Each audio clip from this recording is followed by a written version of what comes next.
Android launchers can totally change how you use your phone, so today we compare three popular picks: the Niagara launcher, Smart launcher, and the Nova launcher. Let's break down which one comes out on top. So Niagara focuses on a clean, minimalist experience with a vertical app list and easy one-hand use. It's super lightweight, fast, and reduces clutter, ideal if you want simplicity and performance. Notifications and app shortcuts feel really integrated. Some of its pros: minimal distraction-free UI, very fast and low resource usage, but fewer deep customization options compared to others. The Smart Launcher takes a smart approach. It automatically categorizes apps, adds quick search, and has adaptive themes. It's clean, organized, and easier for less techy users who want structure without fiddling. Some of its pros: auto categorization and smart search.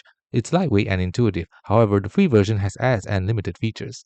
Nova Launcher has long been the go-to for power users. Tons of customization, icon packs, gestures, and layout control. You can tweak almost anything. However, updates and future development have slowed down recently, so that might matter for long-term support. Some of its pros: deep customization and gestures, icon packs, and advanced layouts. However, it can be complex to set up. The final verdict: choose Niagara Launcher for simplicity and speed. Smart Launcher wins for smart organization and ease of use. And Nova Launcher wins if you want ultimate customization. Just be aware future support is uncertain. The bottom line: minimal and smooth, go with Niagara. Intelligent organization, go Smart Launcher. Power user tweaks, go to Nova. Thanks for watching. Don't forget to like and subscribe for more videos.